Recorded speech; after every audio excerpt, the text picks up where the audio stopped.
Tudo bem. Então me dá 2 minutos aí. Por isso aqui. Não deixa eu esquecer, tá bom? Este aqui para vocês.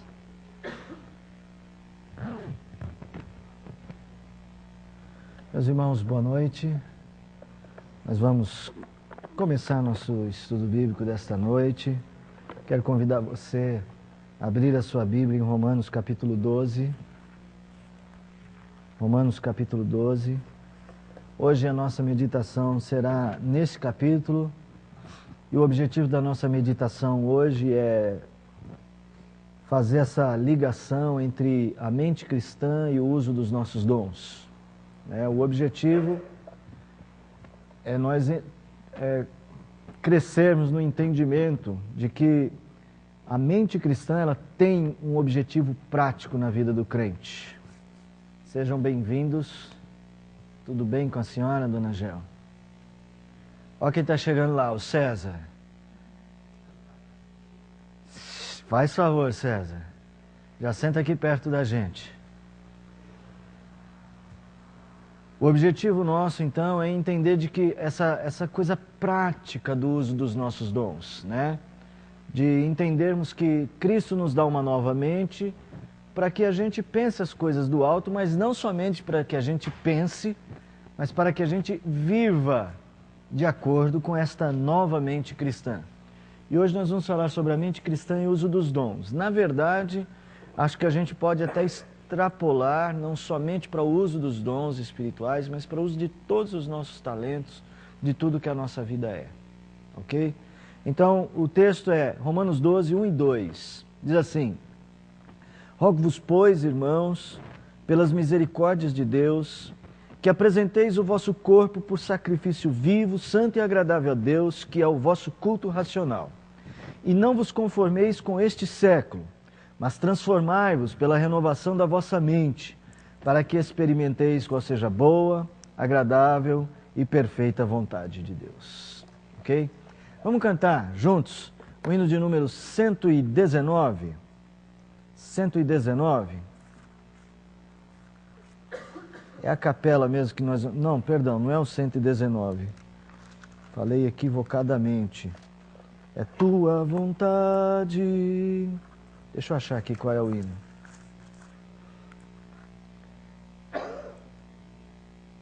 (218). Tem nada a ver com 119, né, gente? 218. Vamos ficar em pé? Vamos ficar em pé? Tua vontade faz, ó Senhor, eu sou feitura, tu és o autor. Molda e refaze todo o meu ser, segundo as normas do teu querer. Tua vontade faz, ó meu Deus, sonda e corrige os passos meus. Torna-me santo, porque tu és. Ouve os meus rogos, eis-me aos teus pés. Tua vontade faz, ó meu Pai, por ela o crente vive e não cai. Guia minha vida com tua luz, poder e graça dá-me em Jesus. Tua vontade boa e sem par, quero na vida realizar. Vive e triunfa, domina enfim, reina supremo, meu Deus em mim. Amém. Senhor, nós buscamos Tua presença, desejamos, Pai, de forma singela, como no canto deste hino agora à noite, Pai. Buscar a Tua vontade, que ela reine em nós, que ela dirija a nossa vida, que ela seja toda a nossa alegria. Dá-nos, Senhor, na meditação do texto da Tua palavra, luzes para seguirmos em frente, para fazermos com que a nossa vida, ó Pai, se concentre em Cristo Jesus. Ajuda-nos a ter um despertar novo, de uma vida nova a cada dia. Abençoe-nos, ó Deus, e dá-nos a direção do Teu Espírito esta noite. Nós te pedimos em nome de Jesus. Amém. Podem sentar, irmãos. Eu quero, antes de começar, dar as boas-vindas aí ao César, conosco no estudo, viu, César? Seu gesto domingo muito nos tocou. Todas as pessoas ficaram grandemente tocadas. Deus abençoe muito a sua vida, tá bom, meu irmão? Sinta-se à vontade, tá?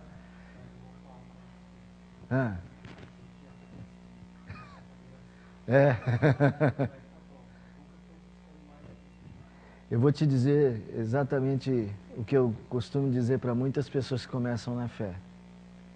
Nós damos um passo na direção de Deus, mas o mundo que está ao nosso redor, o próprio diabo se levanta para dar uma direção contrária. Por isso que tantas provas a gente sofre quando começa. Mas nós somos sua família agora, tá? Para te ajudar, para seguir com você. Tá bom, meu irmão? Seja bem-vindo. E aqui você pode fazer perguntas, diferente de domingo, tá? Fica à vontade, não tem pergunta certa, não tem pergunta errada. A única coisa que não pode fazer é guardar as perguntas para o travesseiro. É bom fazê-las aqui. Ouviu, né, Renato? É para fazer suas perguntas, mesmo as difíceis, tá bom? Meus irmãos, nós temos falado muito sobre esta coisa de termos a mente de Cristo, de que a redenção começa no modo como nós pensamos. O modo como você pensa, né? Aqui o meu tradicional desenho, né? O modo como você pensa, o que você pensa é o que você é. Alguém fala assim, quem é você?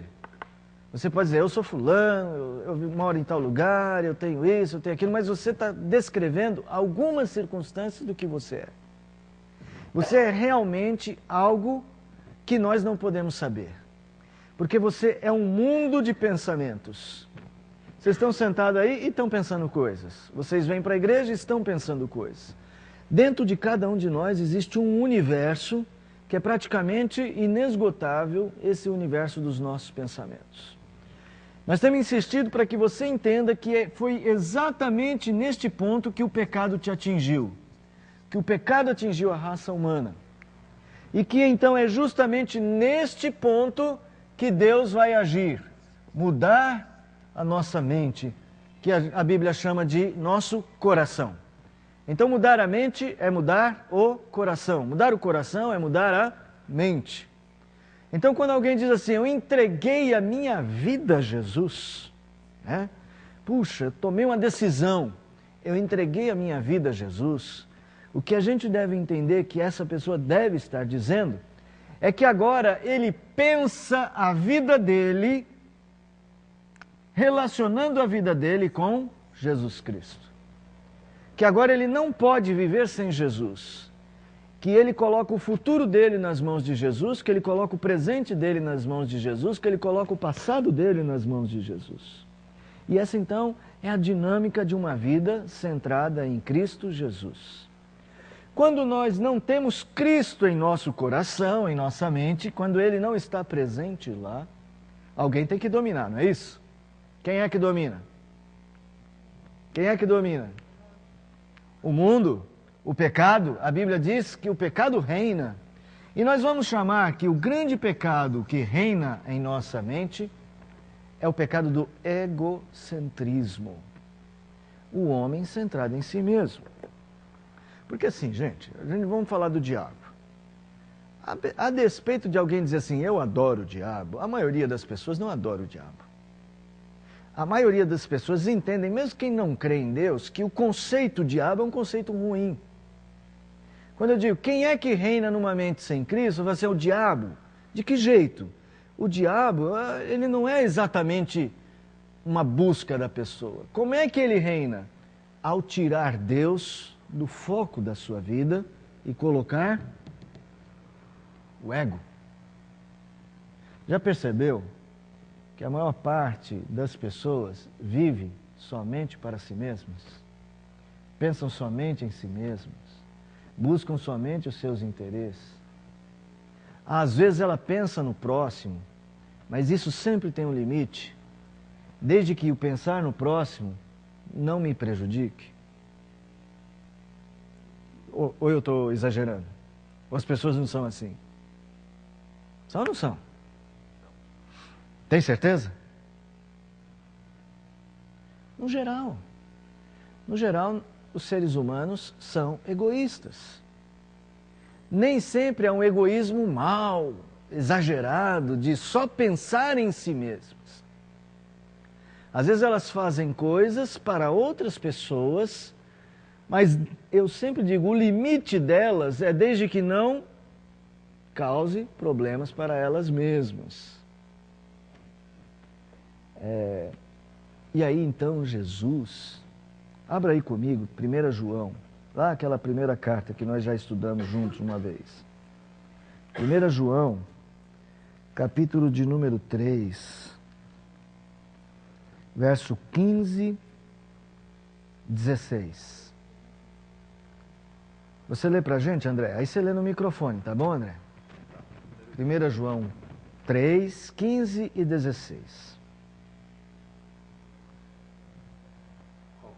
Acende aí. Acende não, liga. Qualquer que aborrecer a seu irmão é homicida, e vós sabeis que nenhum homicida tem permanentemente nele a vida eterna. Conhecemos a caridade nisto, que ele deu a sua vida por nós, e nós devemos dar a vida pelos irmãos. Então, veja, aí vem a palavra do Senhor e propõe uma maneira diferente. Ele diz assim, qualquer que aborrecer, a sua tradução, outra tradução vai dizer, é o verbo missel no grego, que é odiar. Qualquer que odiar a seu irmão é homicida. Jesus já tinha falado, se no seu coração você odiar o seu irmão, você está matando. Lembra que Jesus disse isto? E aí então a Bíblia vai dizer assim, olha, o egoísmo não pode ter lugar. Nós devemos dar a vida pelos irmãos. Então veja, é uma estrutura diferente. Foi exatamente isso que Jesus fez por nós. É uma estrutura que não está centrada nos meus interesses, está centrada no interesse de Jesus. E o interesse de Jesus é sempre o outro. Então, irmãos, assim, no fundo, o que nós estamos lidando são duas estruturas de pensamentos com dois deuses diferentes. A primeira estrutura de pensamento, a estrutura de pensamento do mundo, o Deus tem nome, é eu. Em última análise. O ego. Na estrutura de pensamento da redenção em Cristo Jesus, Deus assume o controle de todas as coisas. E Cristo passa a ser o centro da nossa vida. Então, assim, hoje o que nós vamos ver é que como é que essa estrutura tem que influenciar a nossa prática, o nosso dia a dia.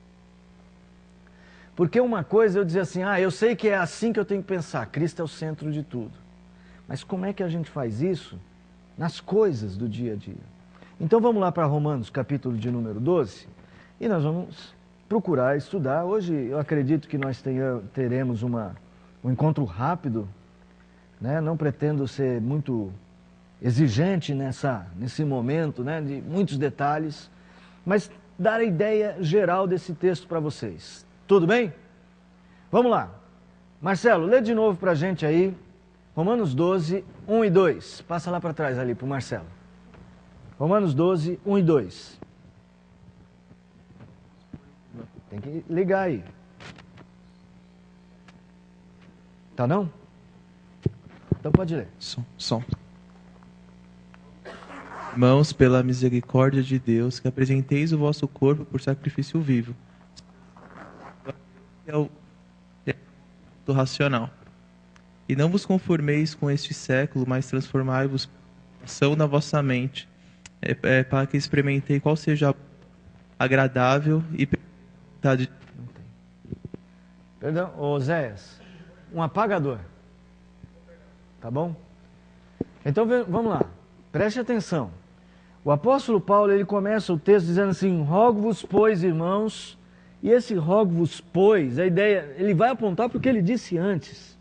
Se você voltar um pouquinho no que ele diz antes, ele vai dizer, porque dele, Jesus, por meio dele e para ele são todas as coisas, a ele, pois, a glória eternamente. Amém.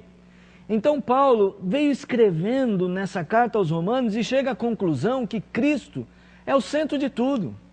Que Cristo está no centro de tudo e todas as coisas existem para Ele e existem por causa dele. Então ele vai dizer assim, gente, a coisa mais racional a fazer é viver para Cristo.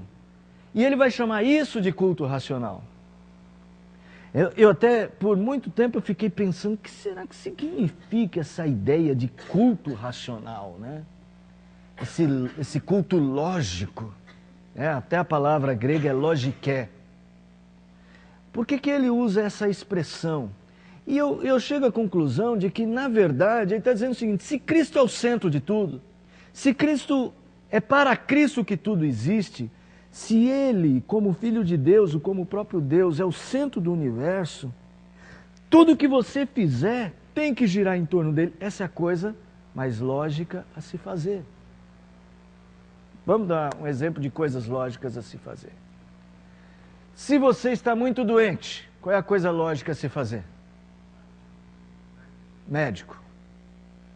Se você está com muita dor, qual é a coisa lógica a fazer? Tomar um remédio. Se alguém diz assim, olha, amanhã vai fazer um frio, menos 10 graus. Qual é a coisa lógica a fazer se você vai trabalhar amanhã cedo? Ficar deitado no cobertor bem quentinho. Pôr uma roupa quente. Veja, a nossa mente, ela trabalha de forma lógica, uma lógica simples. Quando a gente perde a saúde mental, a gente não age com a lógica simples. Obrigado, Oséias. 2 vezes obrigado. 2 vezes, pela água e pelo apagador. Tá certo? A água eu vou ter que deixar em algum lugar fácil aqui. Já achei. Pode deixar.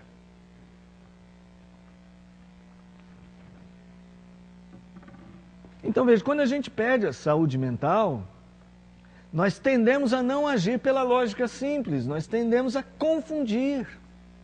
Daí você vai ver a pessoa com um problema de certa insanidade, tomando atitude, você vai falar, essa atitude não é lógica.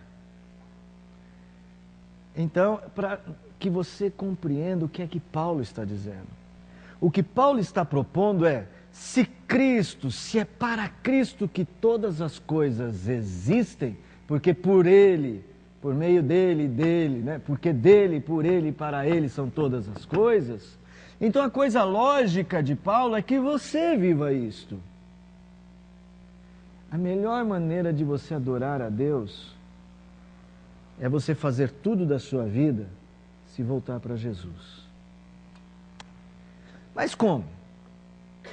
Por exemplo, como é que o meu trabalho pode ter Cristo no centro? Se o meu trabalho tem a ver, deixa eu ver, você trabalha com o quê, Karen? Cobrança. Você cobra as pessoas?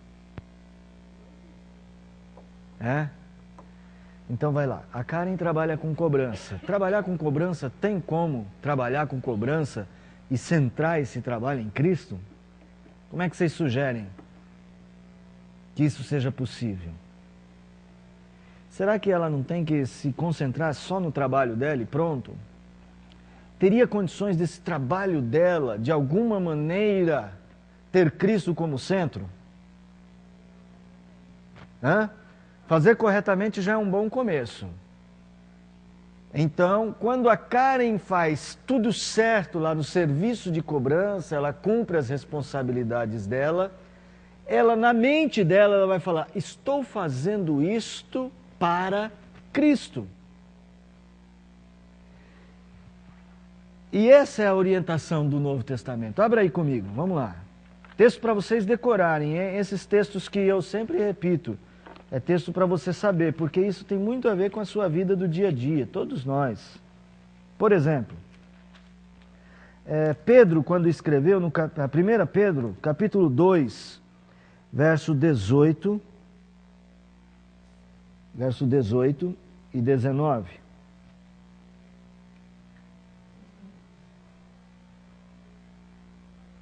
Quem achar pode ler. Vai lá, Karen. Servos, submissos todo o temor ao vosso, não somente se bom e cordato, mas também ao perverso, porque isto é fato que alguém suporte tristezas, sofrendo injustamente por motivo de para com Deus. Morto. Olha, ele está dizendo, bom, se você for trabalhar e o seu servo, o seu patrão não é uma pessoa muito boa, faça a sua parte, não por causa do seu patrão, mas por causa da sua consciência para com Deus. É nesse sentido que você tem que fazer com que a sua vida seja um culto racional. Um culto em que tudo que você não faz para você mesma, você não faz para o seu patrão. Porque quando a gente faz para o patrão, tentando agradar o patrão, em última análise, o que a gente está pensando? Que se eu agradar o patrão...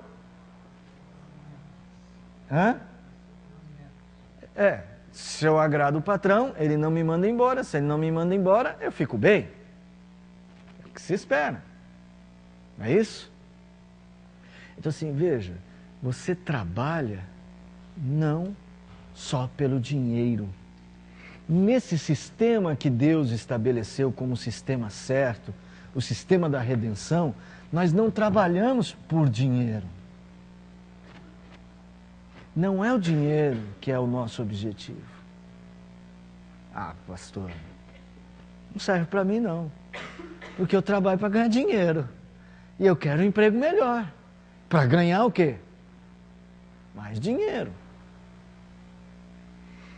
Eu só quero te chamar a atenção para o que Paulo diz. Não vos conformeis com este século. Essa é a nossa mente mundana. Essa é uma estrutura concentrada no ego. Foi isso que aconteceu no Jardim do Éden. Quando o diabo chega para Eva e oferece o fruto, ela diz, você vai ser como Deus. Então a decisão do que é bem e do que é mal é sua e não de Deus. E é assim que a gente pensa hoje. Quem toma a decisão do que é bom para mim sou eu. Esse negócio de estar submisso à vontade de Deus pode gerar um certo problema, porque às vezes eu fico submisso à vontade de Deus, mas eu tomo uma invertida do outro lado. Chega lá o patrão e fala assim, Karen, a partir de agora você vai cobrar tudo injustamente. A pessoa não deve e você cobra. Você fala para ela que ela deve. Aí a Karen tem um problema, não tem? Não estou exagerando, não sei se no seu serviço isso é possível. Mas imagine que o patrão chega e fala assim, não, você agora tem que cobrar tudo errado, você vai ligar para as pessoas e dizer que elas devem, vai enganar e vai cobrar a si mesmo. E nós vamos pôr na justiça, mesmo que elas não devam nada. Aí a Karen, por causa da sua consciência para com Deus, o que ela vai fazer?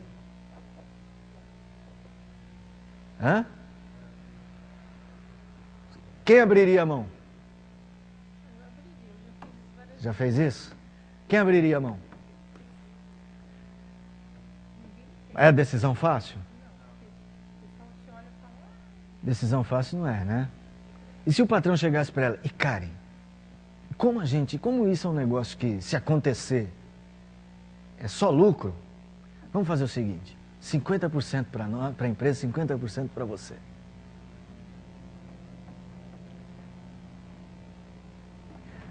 Aí, veja só, eu sei que, é lógico, eu estou propondo um negócio que às vezes está até fora da realidade. Eles não dariam 50% para vocês. Mas que fosse. Veja, o modelo de vida concentrada em Cristo não te permitiria fazer isto por um só motivo: sua o núcleo de verdades que já formam a sua consciência cristã. Ainda que a mente, que ainda é dominada pelo pecado, funcionasse para dizer para você, não, vai lá, faz assim, porque isso é bom, vai dar certo para você, você vai ganhar dinheiro, vai poder fazer tudo que tem, vai comprar os móveis, vai casar, vai estar tudo em dia, compra o carro, compra a casa e tudo mais. Ainda que na sua mente, ela coloque, porque, veja, lembra da mente que é dividida, que nós temos também a mente do velho homem? Ainda que o velho homem fale, não, você tem que fazer isso mesmo, que isso vai dar certo, sua consciência cristã, que não pode ser apagada, ela não te deixa em paz.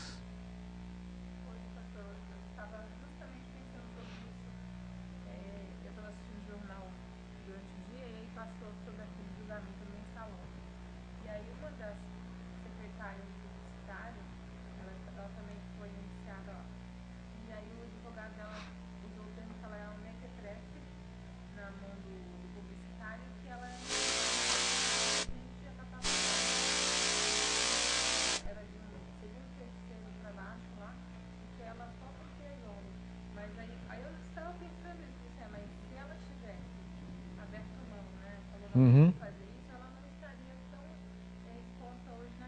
Sim, não estaria tão exposta na mídia.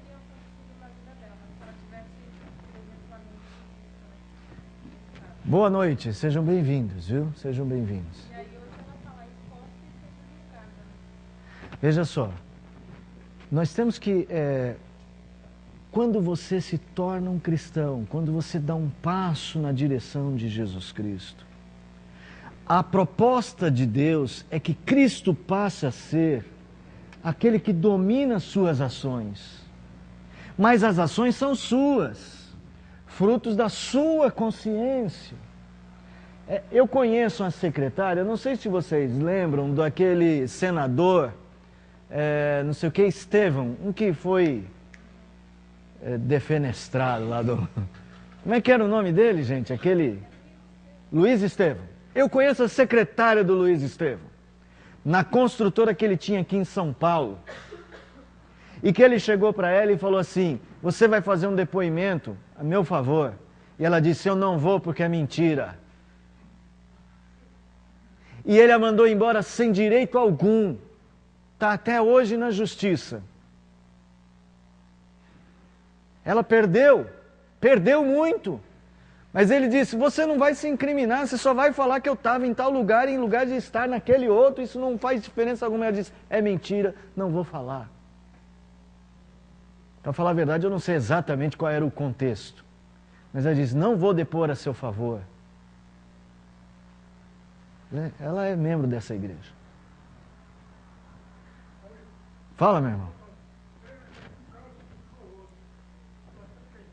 Fique em pé para... Sua voz. Eu trabalhava 50% do cidadão. Sim. E estava indo bem, fazendo a construção da minha casa. Estava quase terminando.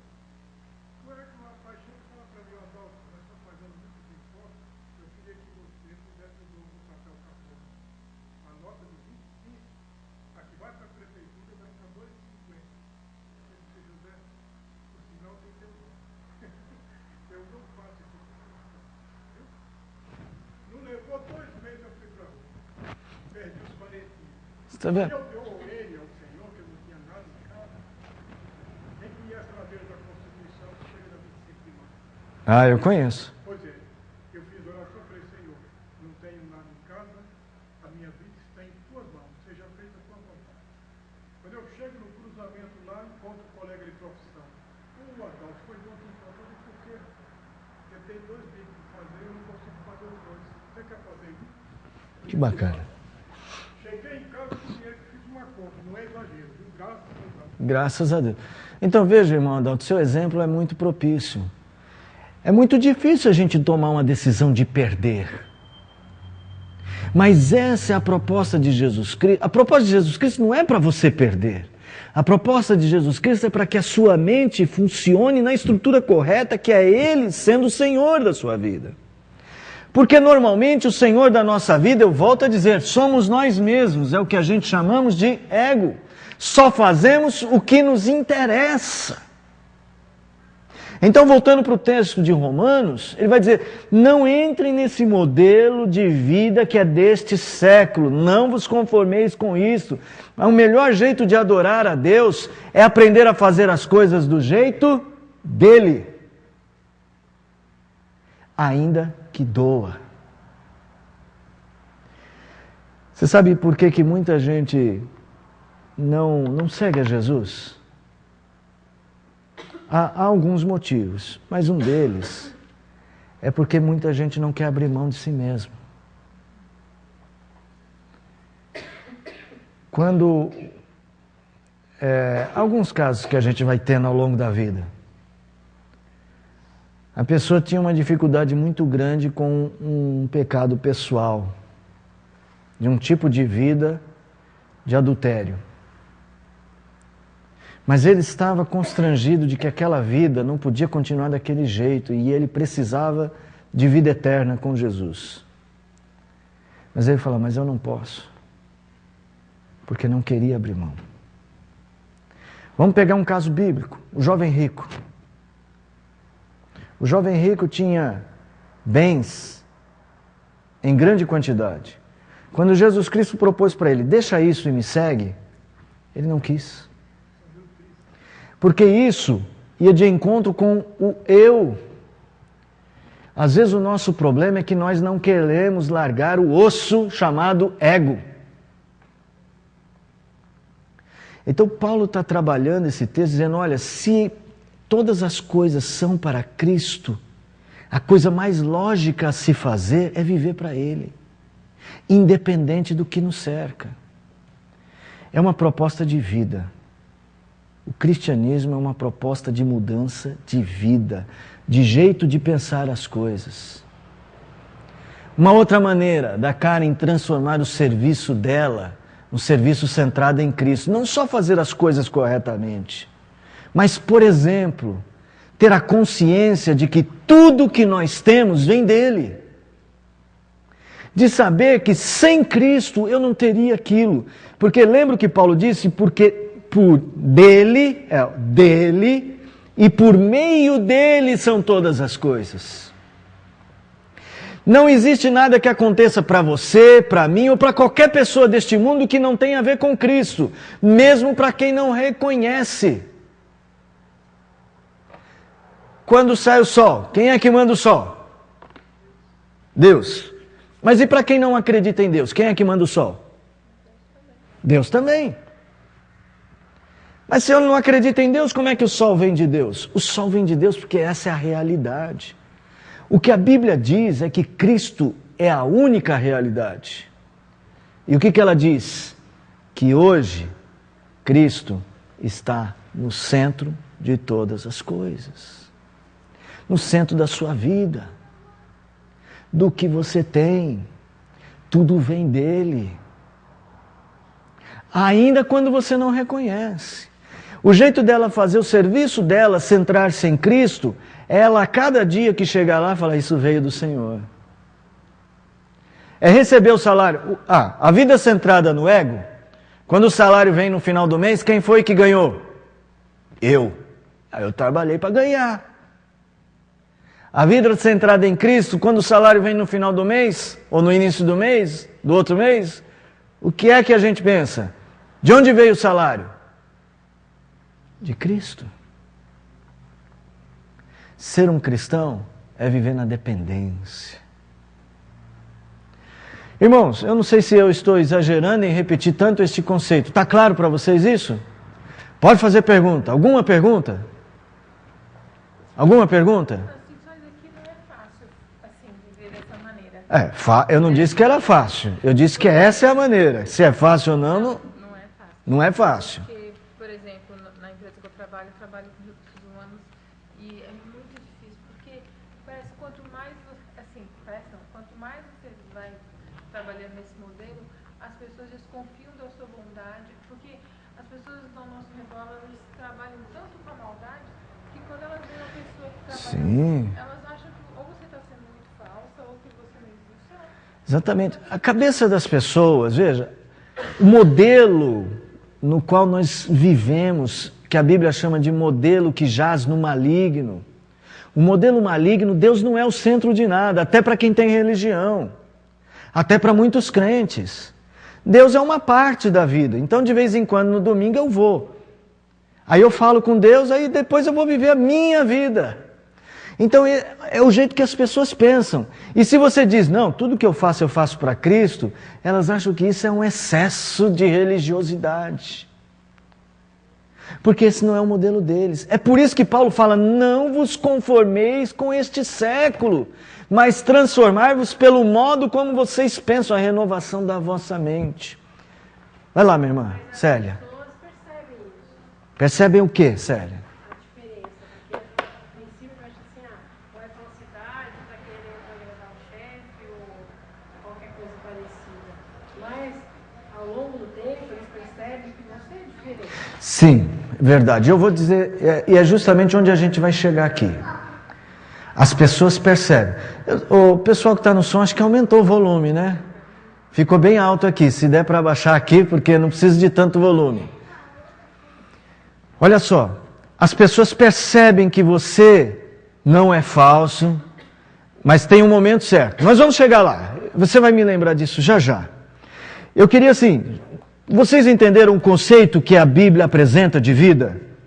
A Bíblia apresenta para você o seguinte, quer ser um cristão? Quer seguir a Cristo? Não fica pensando só em ganhar o céu. Eu quero me livrar dos meus problemas. Não. Pense o seguinte, eu quero fazer de Cristo Senhor da minha vida. Isso implica em que eu vou fazer o que Ele diz que deve ser feito. Mesmo se o que Ele diz que deve ser feito contraria o que eu gostaria de fazer. Porque às vezes o que eu gostaria de fazer nada tem a ver com o que Deus quer que eu faça. Isso implica em muitas coisas, desde vícios, pecados e às vezes preferências. É o mocinho que entra no computador e vai ver um site pornográfico e diz assim, isso não tem maldade alguma. Eu não estou fazendo mal para ninguém. Mas isso honra a Cristo? Honra? Honra ou não? Não. Entristece. Se entristece a Cristo e eu vivo para não agradar a mim mesmo, mas para agradar a Cristo. Mas, gente, deixa eu dar uma boa notícia para vocês. Ela disse aqui, é difícil. E eu estou falando de não agradar a si mesmo. Significa, então, que eu vou viver sem agrado. Mas deixa eu ir até o final do versículo. Final do versículo 2 do capítulo 12. Não vos conformeis com este século, mas transformai-vos pela renovação da vossa mente. Olha só. Para que experimenteis qual seja a boa, agradável e perfeita vontade de Deus. Sabe o que acontece? Quando eu faço isto por causa de Cristo, há uma contrapartida que eu não consigo controlar. Mas há algo que acontece para mim, que tem a ver com a boa, perfeita e agradável vontade de Deus. E ele diz assim, atendam o desafio de se oferecerem por sacrifício vivo, para que vocês experimentem como é bom agradar a Deus. Como é bom agradar a Deus. É ótimo agradar a Deus. Agradar a Deus, fazer a vontade de Deus, buscar a Deus, permitir com que o que Cristo quer aconteça na minha vida, Ele vai mudar o modo como eu vejo a minha própria vida e a alegria. Quando as pessoas se convertem, tudo bem, Edson? Você está providenciando algo novo aí? Tá certo. Quando uma pessoa se converte, toma uma decisão, eu quero seguir a Cristo, algumas coisas da vida dela vai dizer, isso aqui não dá. Eu vou ter que deixar isso. Então tem até aquela música, né? Houve um câmbio quando eu de novo nasci. As coisas que eu fazia já não as faço mais, porque houve um câmbio, uma mudança quando eu nasci. Nós passamos a ter alegrias em coisas que antes nós não gostávamos. E passamos a detestar coisas que antes nós amávamos. Ué, como é que se inverte tanto? Gente, há tantos exemplos, né? Pessoas que amavam a bebedeira. Viviam, isso aí é vida boêmia. Quem vive uma vida boêmia, não sei se alguém aqui já viveu, eu nunca tive esse tipo de experiência de vida boêmia, todo dia estar numa noite, num lugar, nunca tive isso. Mas você percebe o seguinte, mas eu também não sou tão ingênuo de não saber o que é. Que as pessoas, elas desfrutam. Puxa, você ir para uma mesa de bar, ficar até de madrugada, conversando com os amigos, paquerando. Paquerando é coisa do meu tempo, né? Hoje, como é que os jovens falam? Não é paquera? Hã? Não, eles ficam azarando. Ficam azarando, né? Para mim, se falasse assim, no meu tempo, tá azarando, era uma outra coisa. Agora já significa uma coisa positiva, né? Então, essas pessoas, elas desfrutam de uma certa alegria. Ou não? Ou elas estão ali, ai, que coisa horrível estar aqui. Não, elas estão ali, estão fazendo o que gostam. Tem prazer naquilo. Quando a nossa mente muda, nós percebemos como é passageiro aquele tipo de alegria. E como ele não é verdadeiro. Porque a alegria é uma coisa que tem a ver com a mente. É aqui que a gente sente alegria, é aqui que a gente sente prazer. Come uma comida gostosa, você fala, que comida boa, quero comer mais. Mas você come uma comida ruim e fala, não quero nem chegar perto. O que Paulo aqui está propondo é que quando a gente muda o nosso gosto pela vida, o gosto pela vida em Jesus vai fazer a gente experimentar como é bom servir a Deus. Como é bom você ir para casa, deitar-se e falar, hoje eu fiz o certo, fiz o que precisava fazer, busquei a Deus. Como é bom você construir um sentimento pessoal de paz para a vida eterna. Como é ruim, por outro lado, você desfrutar do mundo de todas as alegrias e depois que elas passam você está num vazio. Como, por exemplo, alguém que está atolado no vício das drogas, que precisa de mais uma dose para poder se sentir no mínimo em paz. Mas logo aquele efeito passa e ele se sente muito mais culpado, incapaz. E como é bom quando Deus muda isso, porque essa alegria aqui não custa nada, é só a alegria de mudar o rumo da vida. É só esse o custo, mudar o rumo da vida. Então, irmãos, essa proposta de Jesus é um modelo de vida para você. É um modelo de vida para o jovem. Vê a angústia da nossa juventude na nossa sociedade hoje. Não sabe mais o que fazer. Por favor, Eldo, leia aí o texto. 3 versículos aqui de Marcos, capítulo 8, 34, 35, 36. Jesus, falando aos discípulos, disse assim: então, convocando a multidão e juntamente os seus discípulos, disse-lhes: se alguém quer vir após mim, assim mesmo se negue, tome a sua cruz e siga-me. Quem quiser, pois, salvar a sua vida, perdê-la. E quem perder a vida por causa de mim e do Evangelho, salvá-la. Que aproveita o homem ganhar o mundo inteiro e perder a sua alma?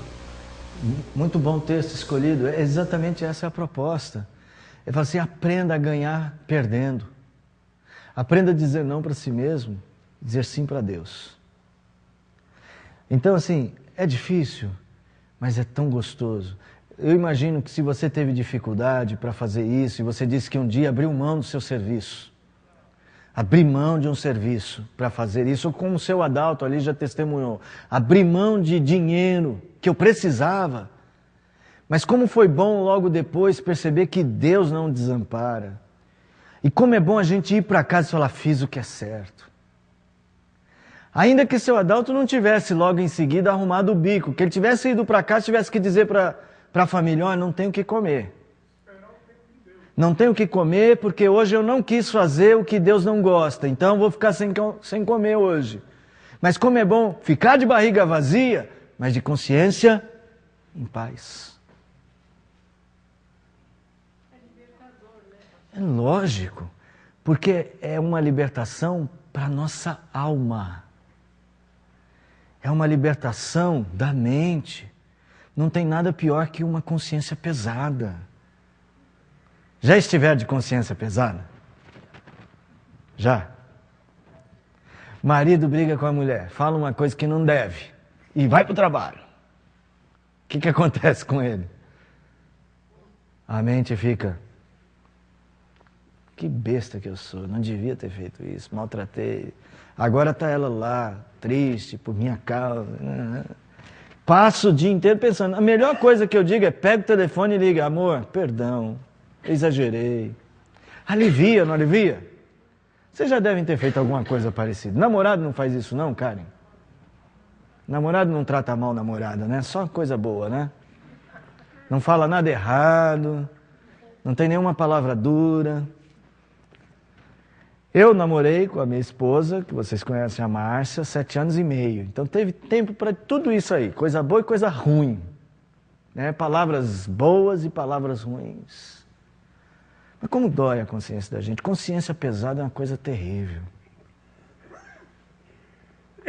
Ao passo que a consciência leve é excelente. Eu conheci um rapaz, alguns aqui conheceram, ele está preso. E eu tive o privilégio, no Natal passado, recebê-lo, né? Ele saiu do indulto. E a pessoa que ele ligou foi para mim. Eu falei, então vamos passar o dia juntos. Então fui eu, a Márcia, as meninas, fomos almoçar com ele. Né? Pra gente fez muito bem, porque ele era nosso amigo, é nosso amigo até hoje, apesar de ter errado, é nosso amigo. E nós fomos almoçar, e que coisa bacana, né? Nós fomos no shopping, ele comeu um prato de macarrão, mas o pratinho bem servido, viu? Né? E ele comeu com tanto gosto, falou, como é bom comer um macarrão bem feito, né? Porque eu imagino como é que deve ser a comida lá no presídio. E a gente conversando sobre a vida e tal, ele falou, eu estou preso, mas ainda bem que eu estou preso. Porque eu estava livre e estava mais preso do que eu estou hoje. Que eu estava envolvido com coisas que eu não devia. Quando Deus me levou para a cadeia, olha como é que ele falou, mais ou menos assim, quando Deus me levou para a cadeia, Ele me libertou. Porque hoje eu estou pagando. Eu sei que quando eu sair, eu terei pago o que eu merecia pagar. A consciência dele estava livre. Embora ele estivesse preso. E enquanto ele estava solto, a consciência dele estava presa. Então, como é bom a gente ter liberdade. Por isso a Bíblia diz, conhecereis a verdade, ela é que te libertará. Cristo é que te liberta. É libertador, Célia. É muito libertador. Por isso que a Bíblia fala para a gente confessar pecados. Porque confessar pecados é libertador. É dizer, Senhor, eu já sei, eu fiz errado. Aí você experimenta a boa vontade, a perfeita vontade de Deus. Ok? Irmãos, eu quero chamar a atenção para uma expressão aqui. Acho que a gente não consegue terminar hoje o que eu pretendo fazer aqui nesse capítulo, mas há uma expressão. Rogo-vos, quem não sabe aí onde a gente está lendo, é Romanos 12, 1 e 2, tá? Rogo-vos, pois, pelas misericórdias de Deus, que apresenteis o vosso corpo. E essa expressão é muito interessante, porque ele não está falando apresenteis a vossa alma, ele está falando apresenteis o vosso corpo. Então Paulo está falando de algo, usando uma palavra essencialmente material. Eu estou falando de pensamentos. Mas Paulo está dizendo o seguinte, não adianta só ter pensamentos. O que eu preciso ter? Ações. Então ele fala assim, olha, se você entende que Cristo é o centro do universo, o jeito mais lógico de viver é fazer coisas que honrem a Cristo. Então, quando eu disse esse problema do ego está presente, olha o que diz aí. Alguém lê para a gente o verso de número 3. Verso de número 3. Alguém lê para a gente.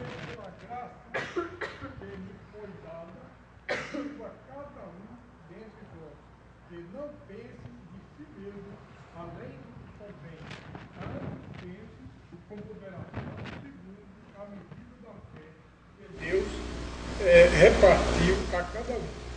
Então Paulo vai começar, voltando aqui, ele está atacando essa questão do ego, dizer, não pense de você mesmo além do que convém. Então a primeira coisa que você vai fazer é as suas ações por meio do corpo, por meio do que você faz, aquilo que você faz, não pode ter como objetivo você.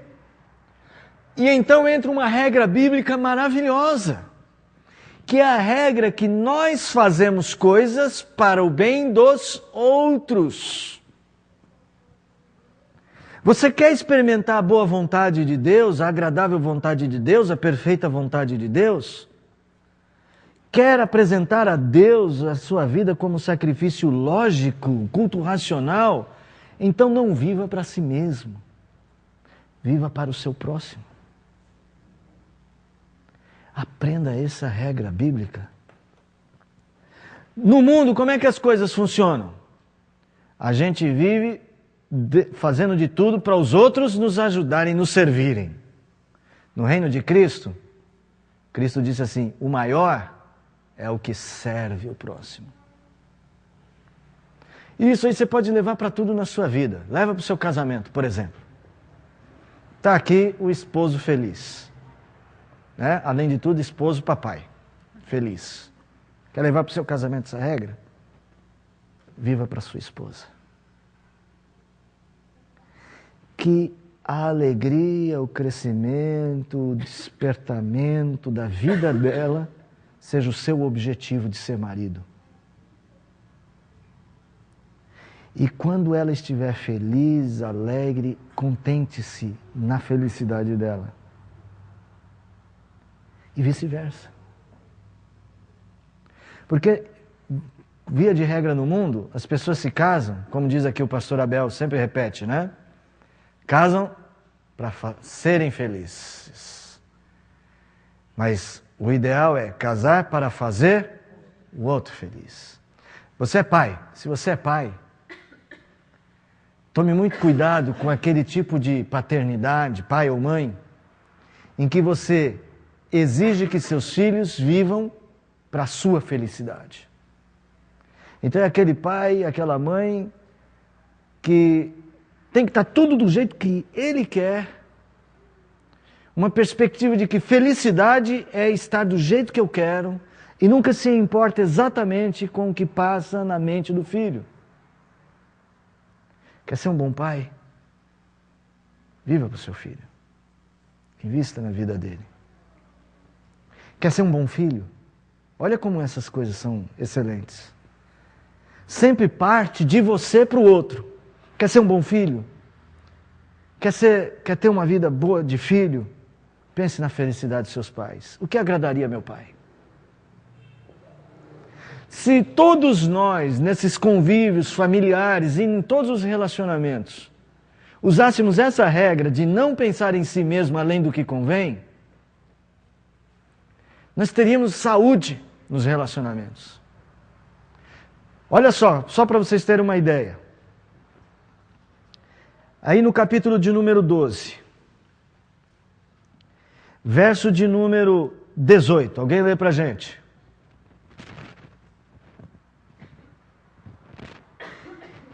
Quem lê?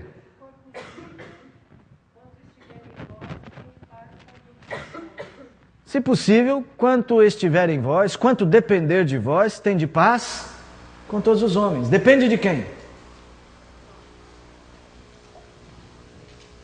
Depende de mim. Sou eu que dou o passo na direção do outro. Por exemplo, meu vizinho. Ah, eu tenho um vizinho encrenqueiro. Eu não tenho, graças a Deus não tenho.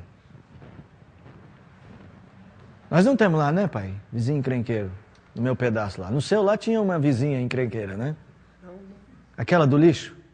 só naquela época. Só naquela época, agora tá boazinha. Eu não tenho vizinho encrenqueiro. Mas imagine que você talvez tenha um vizinho encrenqueiro. A Bíblia diz, se possível, quanto depender de você, tende paz com ele. Não era encrenqueira, era folgada. Colocar o lixo na porta dos outros. Se possível, quanto depender de você, tenha paz com este vizinho. O quanto você conseguir andar uma segunda milha, ande. Isso é a regra bíblica, gente. E isso é transformar a mente. É pensar em honrar a Cristo e não agradar a si mesmo. É nessa perspectiva que Paulo nos estimula a agir. Então agora falando mais diretamente sobre os dons. Paulo aqui no capítulo de número 12, a partir do verso de número 4 até o verso de número 8, ele então vai usar essa regra para o trabalho nosso na igreja. E ele vai falar sobre os dons. Ele vai dizer, olha, nós somos um só corpo, só que nós somos pessoas diferentes umas dos outros, mas ainda assim somos membros do mesmo corpo. Então ele vai dizer assim, cada um com seu diferente dom, sirva ao próximo. Todos os talentos que recebemos, os dons que recebemos, e eu quero extrapolar as capacidades que recebemos, sejam elas quais forem, elas não existem para nós mesmos, elas nos foram dadas para outras pessoas. Aqui não tem nenhum mecânico de automóvel não, né? Tem não. Eu ontem encontrei o Luiz Gonzaga, nosso antigo mecânico, aposentado agora, seu Luiz Gonzaga. Né? Ele tinha um talento, um dom. Na verdade, ele já estava aposentado no tempo que eu conheci, né? Mas isso não tem nada a ver, pastor. Era só uma capacidade de consertar carros. Mas se você faz isso, pensando no próximo, você faz bem. Se você conserta carros, pensando, eu vou consertar um carro que vai dar mais segurança para quem vai dirigir, o jeito que você trabalha é diferente daquele que, vou fazer qualquer coisa aqui, o que importa é ganhar o dinheiro. Irmão, é um tipo de vida totalmente diferente a que Jesus propõe. É uma mudança de mente, no jeito de fazer as coisas, no jeito de viver. Tanto faz dentro de casa, como no trabalho, como na escola, como as nossas perspectivas e principalmente dentro da igreja. Um jovem pega um microfone e vai cantar uma música. Se ele pensa de si mesmo além do que convém, ele vai falar, eu estou abafando, está todo mundo gostando, que maravilha, olha, está todo mundo olhando para mim, está todo mundo me elogiando, é tudo que eu quero. Pastor, eu quero cantar domingo que vem de novo. Né? Mas se ele tem uma perspectiva diferente, ele fala assim, eu estou conduzindo pessoas para perto de Deus. Aí até a escolha da música tem outro princípio. Eu quero escolher uma música, não a que eu melhor cante, mas eu quero escolher a música que eu sei que vai conduzir pessoas para mais perto de Deus. Porque conduzir as pessoas para mais perto de Deus, conduzir e ajudar as pessoas a se centrarem em Deus, é o grande benefício que a gente pode fazer uns pelos outros. Por isso, irmão, quer experimentar a boa vontade de Deus, agradável, perfeita? Sirva. Quem não serve os demais, não consegue fazer isto. Porque lembra que eu disse? Isso é ação, é através do corpo. Esse experimentar da vontade de Deus é sempre resultado do agir.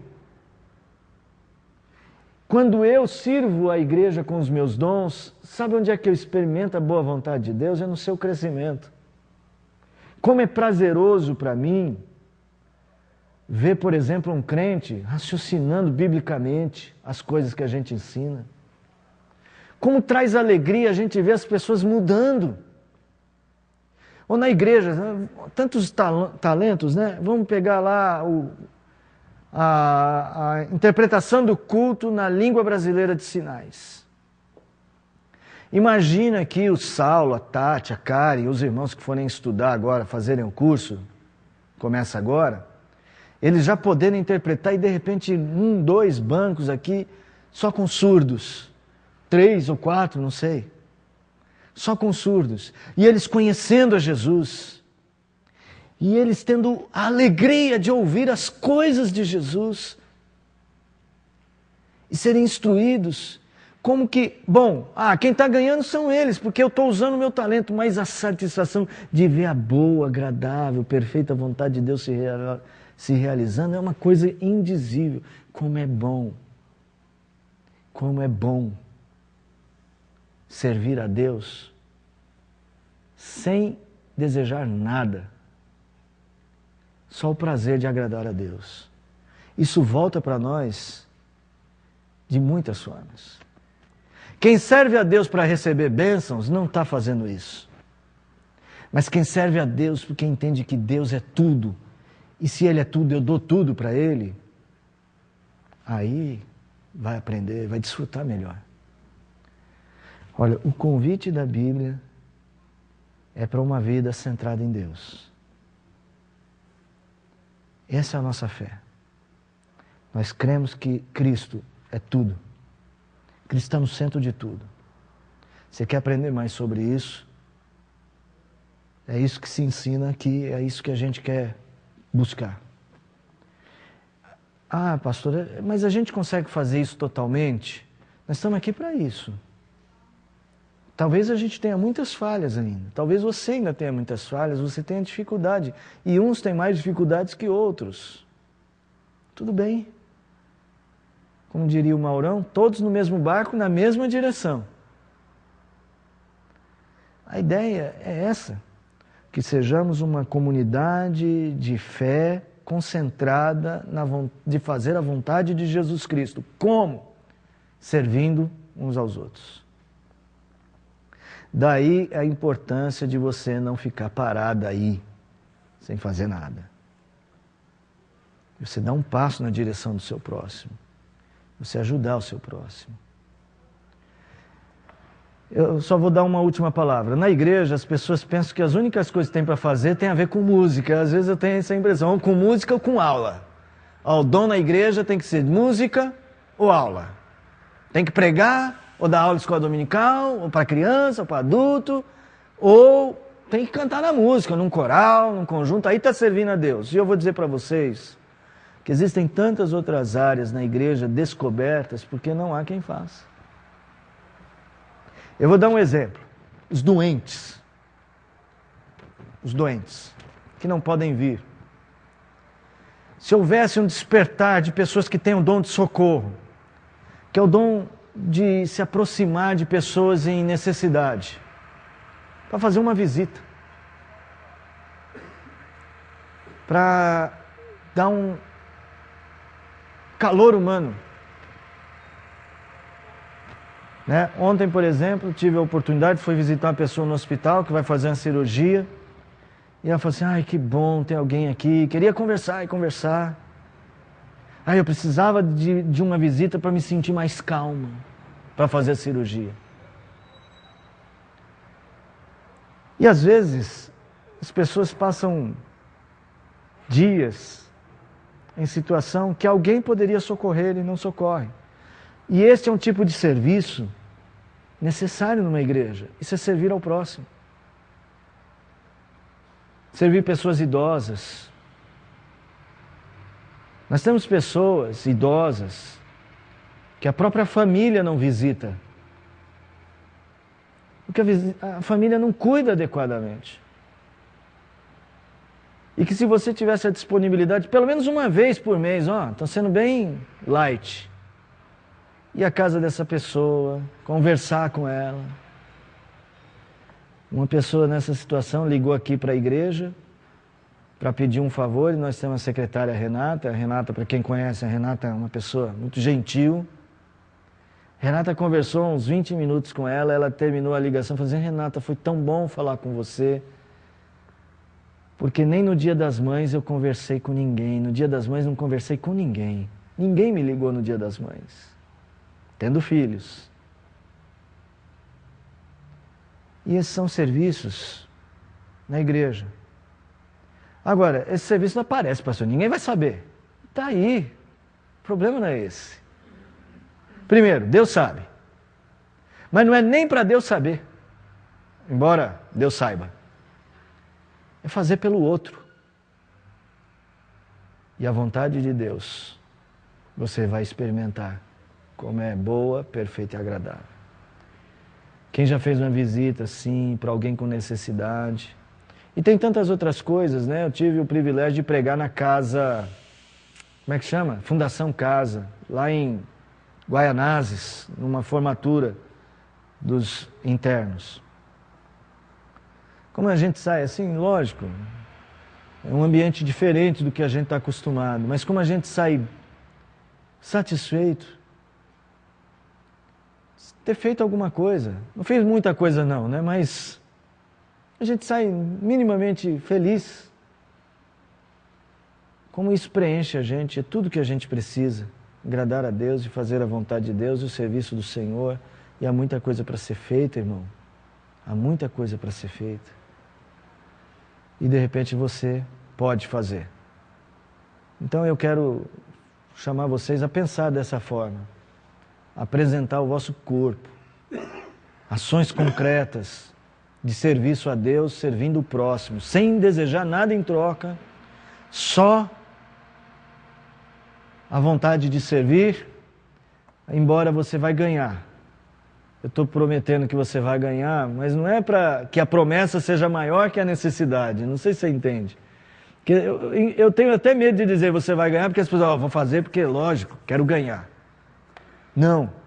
Faça porque você sente que é isso que Deus quer. Pastor, a igreja não existe nenhum curso de capelania na igreja?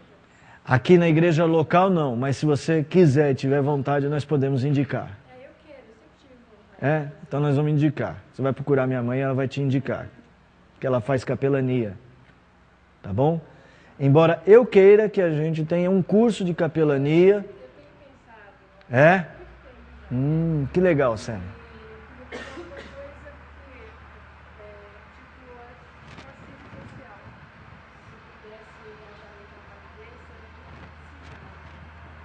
Já está na minha lista. Quer dizer, eu queria muito desenvolver um trabalho de capelania, não só por causa da capelania hospitalar, mas aquela capelania própria de visitação dos enfermos da própria igreja e dos familiares. Na época eu tive vontade de fazer capelania para visitar presídios, né? Também. E aí eu falei, vou esperar, daqui a 2 anos eu me aposento, mas eu acho que não sei nem se eu vou estar viva lá, eu tenho que começar a fazer agora, né? Isso. Começou a pensar certo. Acho que está certo. E você vai gostar muito. Você vai falar, eu vou acabar me aposentando antes só para isso. Tá bom? Depois que conversa com a minha mãe, ela pode te indicar já, desde já. Se ela não tiver agora aí, a gente consegue indicar para você algum curso da própria Igreja Presbiteriana do Brasil. Sim. E pelo menos um primeiro curso inicial já dá. Pensa nisso, meu irmão, de que é muito importante que você seja útil. Né? Então, digamos, César fala assim, pastor, mas acabei de chegar, já posso ser útil? Pode, todo mundo pode. Todo mundo pode ser útil. Tem um irmão que chegou mais cedo aqui, o irmão Valmir, correu para cima e para baixo para pôr o microfone para funcionar. E de repente você pode ser útil numa coisa tão simples, ligar um botão e dar a oportunidade para tantas pessoas louvarem o Senhor. Há muita coisa para ser feita, tá bom?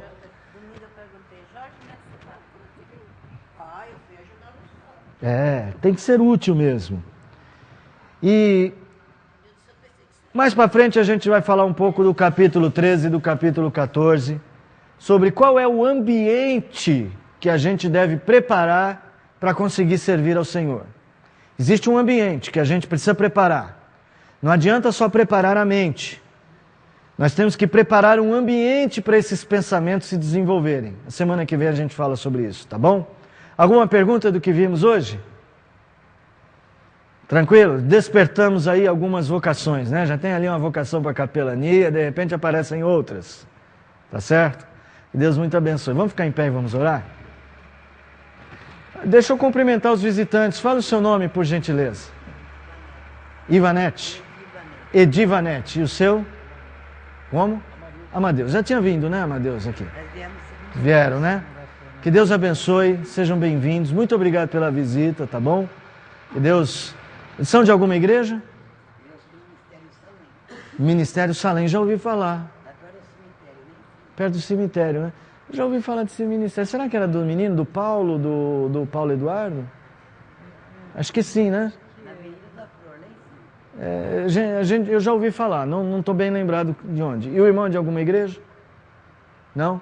Seja bem-vindo, as portas estão abertas para recebê-los, tá bom? Que Deus abençoe. Vamos orar. Se você esta noite tem assim intenção de repensar valores, busque hoje Deus em oração. Vá hoje para casa pensando nisso. Senhor, ajuda a mudar o meu modo de enxergar certas coisas. Pai, nós queremos pedir ao Senhor que a Tua força mova o nosso querer. Que o Senhor desperte a nossa mente para pensar em Cristo primeiro. E no que agrada a Cristo. E que estejamos dispostos a fazer isso para Ele, ó Deus, servindo ao nosso próximo. Conceda-nos a mente de Jesus Cristo. Nós te pedimos em nome de Jesus. Amém. Podem assentar. Muito obrigado. Eu quero pedir a vocês orações.